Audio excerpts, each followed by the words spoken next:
Welcome back everybody to part 2 of Let's Play StarTropics. Last episode we left Sea Island on an adventure to try and find Dr. Jones, and now we ran into some dolphins. Dolphins are usually pretty friendly, but this time her dolphin's son has been captured, so we're gonna go have to find a baby dolphin. So we're gonna have to deviate off our path of trying to find Mike Jones for just this moment to attend to more important issues such as rescuing injured, potentially harmed animals. Anyway, now we go into the lighthouse. Is probably the first thing you're going to want to do when you get to this island. And he'll go tell you to go visit his wife, and you know, she's your wife, mate. You should go visit her a bit more often instead of spending time in your lighthouse. But I guess that's what people in lighthouses usually do. They usually just spend pretty much their entire lives sitting in the lighthouse, based on the stereotypes. Anyway, we go into this woman's house, which is actually the lighthouse keeper's actual home, and there's no furniture or anything like that.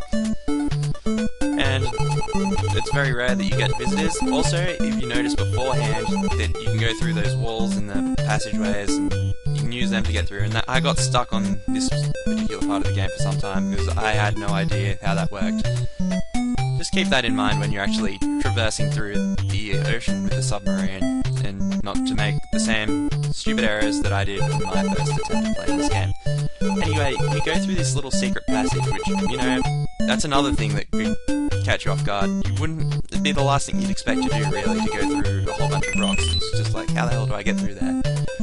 Anyway, we get an ID code, which was 1776. It could be of some relevance of James Cook's third voyage, which is, if you didn't know, 1776 was James Cook's actual final voyage.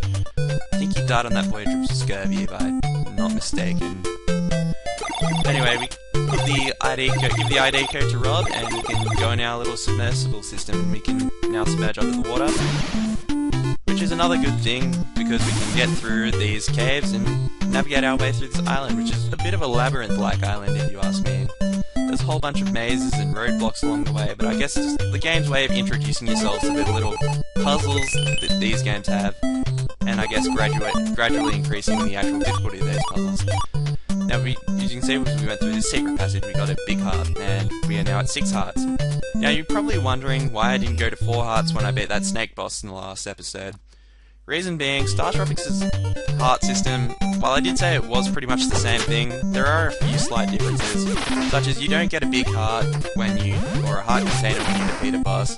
You'll just wake up in the next chapter with about 6 or 7 stars, with another 2 or 3 stars. Sometimes you don't get any stars or whatever. Well, not stars, hearts. That's what I'm talking about.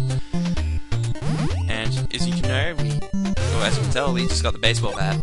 This weapon is pretty useful in actually taking out bats, because the bat's coming at you at an angle, which is kind of annoying, because Mike can only go straight, and they come at you diagonally, and the bat swings at an arc, sort of like, well, some of the later 2D Zelda games, such as Link to the Past, instead of just Zelda 1. We have the abilities of Link to the Past Zelda, in which we can actually take down enemies that come at us diagonally, thanks to our arc hitting abilities. So those little fish things, whatever the hell they're supposed to be, kind of are really off-putting. They just come at you out of nothing, but I guess they're not really too hard to deal with anyway. They're pretty slow, you just go nuts with the yo-yo. Probably a good thing about the yo-yo, the ability to rapid fire. As you can see, this platform here is sinking, so when you jump on that platform, make sure you're very quick with these things. This is also an introduction to probably some very annoying puzzles, or what consists of very annoying puzzles a lot later on in the game, where there'll be multiple of those sinking platforms, and obviously if you go into the platform and you're not on there long enough, you'll die. It's not very fun at all. You have to jump across and go through the platforms to switch puzzles, they do get a little bit gradually harder. Now this room you might find yourself getting stuck in. Reason being, you'd have no idea how to get through to the exit. Also, if you see a little dark patch to the side of the door thing, that was a dick move putting that there, I must say. But as you can see, those little dark patches, they generally indicate a secret passage to take you through to another room. So if you just see yourself trapped, look for one of those, especially later on in the game, because that's another real trick thing later on in the game. I don't think this dungeon really introduces fake exits yet. Those things are annoying as hell. Also, these starfish are annoying as hell. They're a lot like faster moving bats, and pretty much the only real way to reliably hit them is just to go nuts with the baseball bat. Also, a weird thing I've found with the baseball bat is it is actually a consumable item in which it has ammunition. even if you do not hit something with a bat, bat's gonna break, and danger music. Also, kinda get used to this thing, it's a little bit of precursor of what we're going to be fighting the boss later on in this episode. As I was saying, the baseball bats do go pretty quickly, especially if you don't use them properly. They're also, I think, double power of a normal yo-yo. Fortunately, there's some hearts here, and another one of these little switch rooms in which we can go through to the later room, and this room isn't dangerous at all, stupid game and your danger music. As you can see, the baseball bats do break, and they are consumable, as I've said a couple of times already this episode. Just take them out really quickly. Another thing is their reach isn't as good as the yo-yo. I don't really like that. I don't really like using the baseball bat too much, except on enemies that will attack you diagonally. Even then, like, the yo-yo's kind of a bit more reliable in actually hitting these enemies. Now, if we go up the top path here, we can take down these snakes, and fortunately, that was the first enemy that we needed to kill to get through here. We can get ourselves a red potion, which would be actually very useful for this boss battle, because this boss can be a little bit tricky if you don't get your patterns down right, and you don't get your timing down right. You could find yourself killed pretty quickly. We'll get to that in a second. So, now, as you can see, there's a small path to the right, which we can go through and get into the next room, and without getting hit by those starfish things. But also there's a treasure chest. This treasure chest contains pretty much the best item you will need to beat this boss, which is the snowman. Which I'll explain what the snowman does in a bit. Basically just freezes an enemy. It's a pretty good item. And these enemies here, just a last little dick move thing, try to hit you with them. But fortunately these enemies aren't very difficult at all. They're just slow and you can take them out in 2 hits anyway. So I guess we're just about at the boss room, considering there's a dolphin in there saying help, and I'm assuming that's the baby dolphin. And I was right, this is the big octopus, which is the second boss of this game. Alright, now this octopus's strategy is to, well, fire diagonally from pillar to pillar.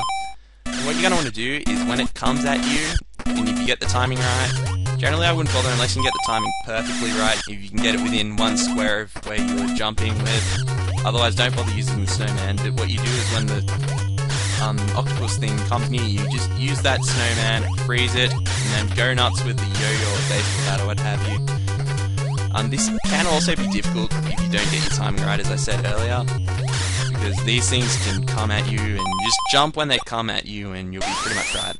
As you can see, I was within 1 square with it. Just go nuts with the yo-yo. You can also use the baseball bat, but I prefer not to use it because the yo-yo is a much faster weapon at hitting them, and you generally get more damage in with the yo-yo, even though some people will tell you when you're playing this to use the baseball bat. And I was very stupid with the timing here, and I almost died, so I had to use a red potion. So thankfully, I actually went through and got the red potion, otherwise I would have died, and that wouldn't have been fun to deal with at all, wouldn't it? Also, this boss can... pretty much all there is to this boss, really. It's not that difficult when you actually get the patterns and the timing down right, of which way it will shoot those pellets at you. It just can get a little bit annoying, just sometimes trying to get the timing right, as you can see in this particular boss fight, in which I actually have to go and freeze the boss, well, wait for the boss to actually be within 1 square of me. Most of the time when the boss came at, well, when the octopus came at me, I had to freeze. I was either 2 squares away, and freezing it would just waste valuable seconds. But it does go down pretty quickly here. I only had about 5 or 6 hits left in it with the yo-yo. It goes down and explodes, and we get the victory music again. And the little dolphin child thing will come out and thank us for helping him. And that's pretty much all there is to the dungeon. There's no actual exits in this dungeon at all. Wonder how we do get out here. Suppose we just hitch right off the dolphin or something? No, the dolphin's just gonna ditch us anyway. Suppose this is the magic of cutscenes and what have you. We just magically go out there and with the power of teleportation. And we get a nice little score boost, even though that doesn't really matter at all. And now, as we can see, there's that dolphin near the submarine. I wonder what it can do, and it's aiding with our quest into helping us find Mike Jones. As you can tell, he's thanking us. I would hope you'd be thanking us. We saved you from a pretty tight spot of being kidnapped by an octopus. I wouldn't want to be kidnapped by an octopus. Anyway, in favour of its gratitude, it will help you navigate through this little pile of rocks and get out of this place and move on to the next island, where we could hopefully find more leads into finding Dr. Jones, which will we'll be doing next time in Chapter 3, as we sail off into the sunset again and head off into the next island. Also refrain from turning off the power. Just refrain from doing it. This doesn't look good at all. So I suppose next time I'm going to see what happens with this thing with the subsea getting shipwrecked. So I thank you all for watching, I'll see you guys later. Good night, everybody.